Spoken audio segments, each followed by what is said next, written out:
Hey folks, Shaw here with Royal Tiger Imports, and look who we have with us today. It's Matt Larosier from Fuddbusters and other ventures as well.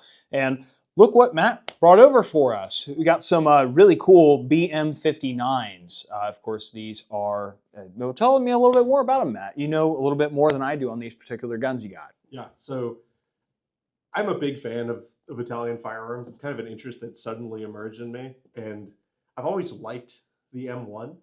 And this represents a really interesting moment in history where a lot of countries around the world had M1 Garands, and all at the same time, they were like, these are great. I want to shoot 308, and I like magazines. Right? And so, of course, the US had that, and we had a lot of different experimental Garands that were MagFed, and that sort of culminated in the M14, right? It's not exactly a MagFed Garand, but it went on from that project. And interestingly, around the same time, we have the Italians doing the same thing. So these are just really cool guns to compare with the M14. And we'll kind of go over some of the features on them, but I'll just point out the differences between this and the M14 real quick. These use a Garand receiver, okay, that is substantially modified. And we'll show you some of those modifications in just a minute. But we've also got a Garand-style gas block.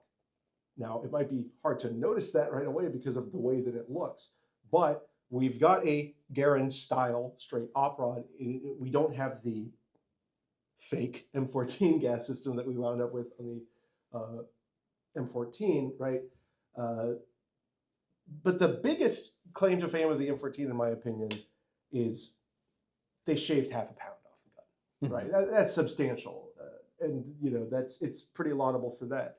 They did not shave half a pound off of this. The BM59 is 9.7 pounds. However, there's a lot of things on it that make me prefer the BM59 over the M14. For one, almost every iteration of the BM59 had a compensator integrated. This, of course, is the ITAL, right, which is the most common version that the Italians used forever, but it has the integrated tri-comp, which is a compensator, grenade launcher, and bayonet lug, and flash hider, right? Does everything. And, of course, integrated gas shutoff so that you can shoot all of the rifle grenades that you totally have stockpiled up. They also use a standard M1 Garand handguard and a mostly normal M1 Garand stock that they tortured heavily to make room for all of their modifications. The most interesting thing about the BM59 military rifle is that it was select fire, and they did this basically by adding a switch to it, right? So the whole BM59 automatic assembly was an external skeleton that kind of went onto the right-hand side of the gun and would go up through this hole and grab onto the front of the op rod to basically operate as your auto-sear catch. These don't have that, right? But these were made in the same way that the original BM59s would have been made. And what that was is a post-war Garand receiver where only a few modifications are performed, which is really interesting. So, of course, we've had to open up the bottom of the clip well and mill out the inside of this. So these were milled out and then reparked. Then a key seat is cut into the front of the receiver to enable this. And what this is a forward magazine catch. These have two magazine catches, which is kind of interesting. And if you ever use an M14 or an M1A, you know that getting the mag in, changing mags is kind of a nightmare. These shapes on the BM59 receiver and this front spring-loaded catch make it so you can just send the magazine straight in, and these shapes make it so you can send it in at almost any angle. If you put it into the receiver and give it a slap, it's going to go home, period, which is a really cool thing about the BM59. The other change is here on the side, where originally this is where you get your Garand clip latch, and this is, for the most part, abandoned in the M14. But in the BM59, that same geometry is kept here and opened up slightly, and you can see it's textured on both sides. That's because this operates as both a bolt hold open, where you can push this down, hold the bolt back, and hold it open, and also a last round bolt hold open, where you can slap the side of the receiver to send it home. Super cool.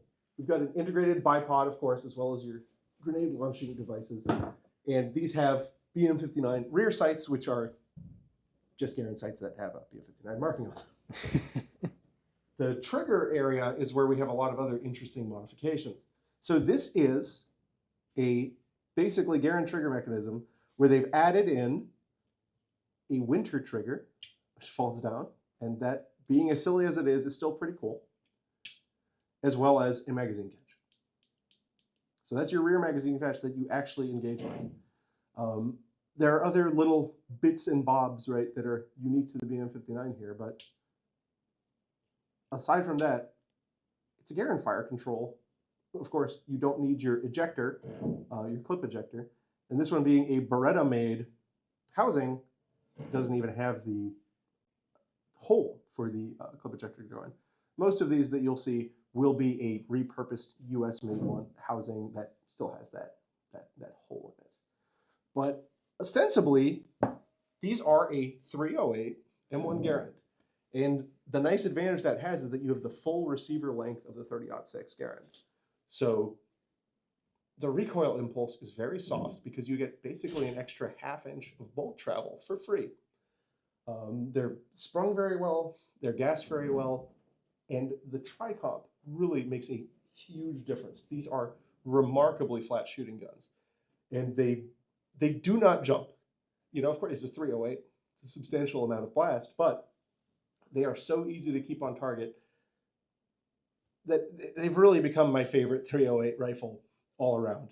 And so that's why I'm glad to bring these that were done exactly the way, aside from adding the full auto stuff, you know, with the right US parts and everything, to bring a BM59 that is going to work exactly the way that it was supposed to. And overall, these are really, really slick. Like you said, I mean, these are done as right as they can be at this point. I mean, even down to the overstamp markings and the addition of the markings just behind the rear sight there.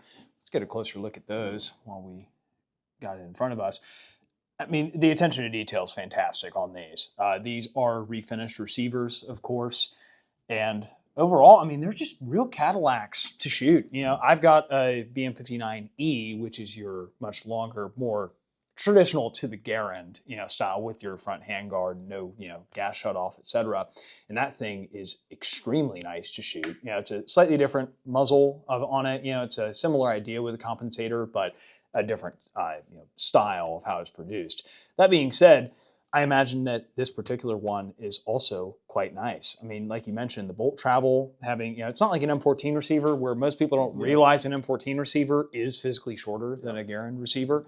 And as a result, your bolt has barely enough travel to pick up that next cartridge. Yeah, it's definitely much shorter bolt travel than this is, being with the 308 conversion. So really slick guns. I mean, these are with new barrel, reparkerized receiver, mostly original finish on all the other components. The other components are in astonishingly, you know, pretty great shape. You know, no cracks in the stocks. So thanks again for bringing these by, and you know, keep posted to what we do online and our website. Thank you very much for watching. God bless.